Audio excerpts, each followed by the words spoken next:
Em nome do Pai, e do Filho, e do Espírito Santo. Amém. Segunda Carta de São Paulo aos Coríntios, capítulo 13. A conclusão do nosso estudo, ou capítulo final, é uma síntese daquilo que Paulo trouxe para nós, de elementos presentes nessa carta que nós estamos estudando. Paulo vai relembrar sua segunda visita, preparando agora para essa terceira, advertindo aqueles que pecaram. E aqui o pecado que Paulo adverte é sobretudo o pecado de não se abrirem para a graça, de acolher a graça de Deus que se manifestou através da pessoa dele. Ele diz, olha, se vocês não me acolheram na primeira e na segunda, eu não vou usar de perdão. Simplesmente, é o versículo 3, simplesmente porque exigis prova de que Cristo é que fala em mim. Se vocês não foram capazes de reconhecer o Cristo que fala em mim, como é que reconhecerão qualquer outra coisa? E por que é que essa dificuldade toda de reconhecer o Cristo que fala em Paulo? Ora, para convosco ele não é fraco, mas exerce seu poder entre vós. E aí o versículo 4 é a continuação dessa pérola preciosa. É verdade que ele foi crucificado por fraqueza, mas está vivo pelo poder de Deus. Também nós somos fracos nele, mas com ele viveremos pelo poder de Deus para atuar entre vós. A comunidade de Corinto experimentou as fraquezas de Paulo, as fraquezas de uma doença, de uma enfermidade, fraqueza do seu temperamento, a fraqueza de ver outros operando poder, prodígios, e Paulo se apresentar de uma forma simples, apresentando o Cristo crucificado, apresentando a união mística com Cristo através da sua cruz. A verdade é uma só.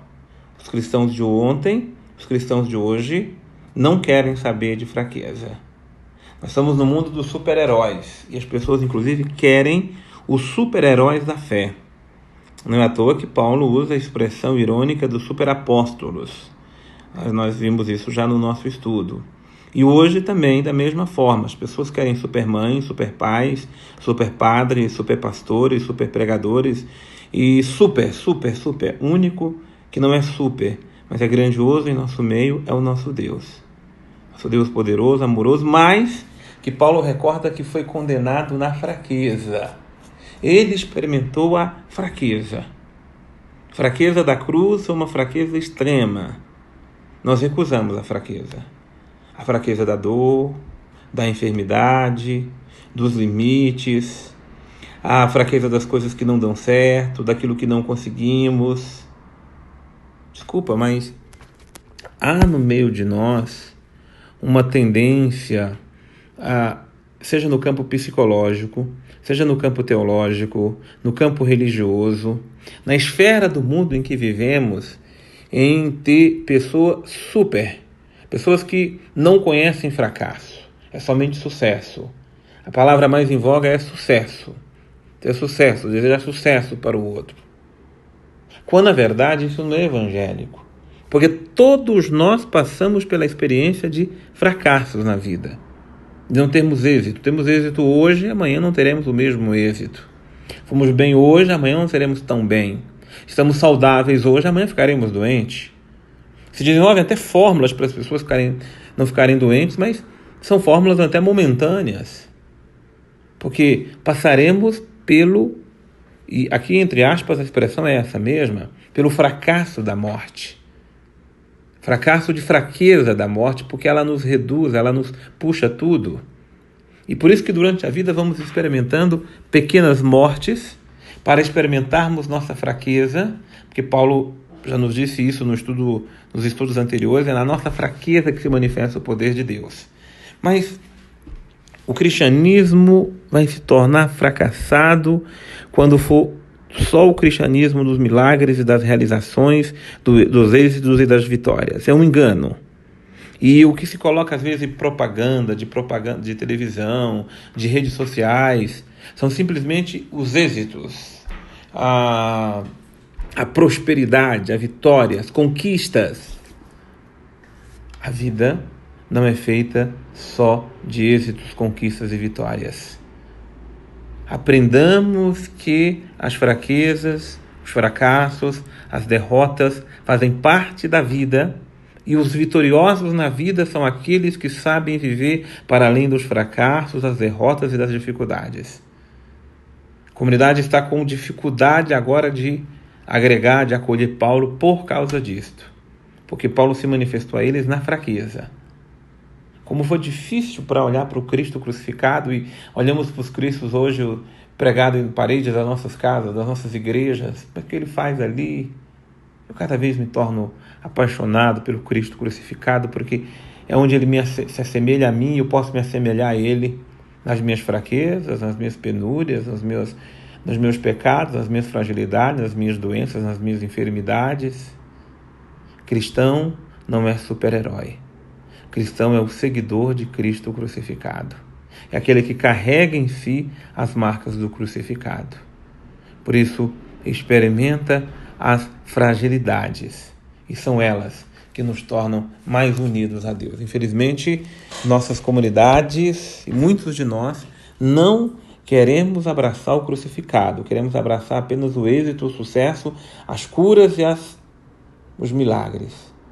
O milagre maior é assumir a vida nas suas fragilidades, com a graça de superar as visões distorcidas que nós temos.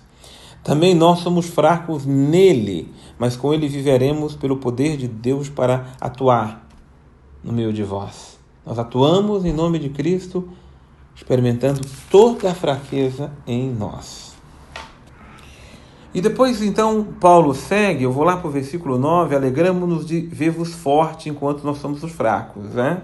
Veja a ironia de Paulo aqui, porque eles se sentem fortes. É o jovem que olha para o velho e vê o velho já a pessoa mais idosa, mais fraca, mais frágil, e o jovem se sente o super, é o herói, está com aquele corpo forte, está cheio de saúde e vigor. Ele vai ser o enfermo de amanhã.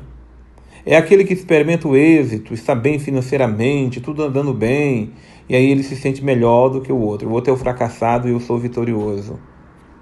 Os círculos da vida têm que ser olhado com o olhar de Cristo, com o olhar de Deus. Eis porque vos escrevo de longe, para que, estando presente, não tenhais de usar de rigor. Paulo não quer usar do rigor que precisava usar com aquela comunidade, de um rigor vigoroso, a qual Paulo deseja bater forte naquela comunidade. Ele não faz isto. Pelo contrário, porque em vista do poder que o Senhor me conferiu, não foi para edificar e não para destruir. Humanamente, Paulo queria fazer o que Cristo fez no templo, expulsando os mercadores dali. Mas ele não quer usar do chicote, da espada. Ele quer usar da espada que corta o mal, mas não quer destruir, porque Cristo nos constituiu não para destruirmos, mas para edificarmos. Há muitas coisas na vida que às vezes nós temos vontade de ser mais vigorosos, agir com vigor, com determinação. O fato é que quando a gente vê tanto joio no nosso meio, a vontade que tem de arrancar os joios, as coisas ruins e tirar as pessoas que estão estragando, acaba que a gente vai arrancando até a gente mesmo. Preciso ter uma mistura aqui de paciência, de ternura, de vigor e de verdade, para não perdermos a caridade, porque se a gente perde a caridade, a gente perde o fio condutor da nossa missão evangélica. E por fim, meus irmãos, Paulo conclui, ele nunca concluiu de uma forma tão seca como conclui essa segunda carta, né? Por fim, meus irmãos, vivei com alegria. Falta o termo da alegria tão presente em Paulo, mas é aquela alegria que vem do Espírito, não é a alegria que vem do mundo, não. É a alegria que vem de servir o Evangelho. Viver essa alegria, porque para servir o Evangelho só dá para viver só na alegria que vem do Espírito. Tende por meta a perfeição, animando-vos uns aos outros, com um só coração. Vivei em paz, e o Deus do amor e da paz estará convosco. Saúda todos os irmãos no ósculo santo, e todos os santos os saúdam. Me chama a atenção, eu quero concluir com o último versículo, que é o versículo 13, que é a saudação trinitária por excelência. A graça do Senhor Jesus Cristo, o amor de Deus nosso Pai, a comunhão do Espírito Santo, ele seja convosco. É a saudação trinitária que faz parte das nossas celebrações.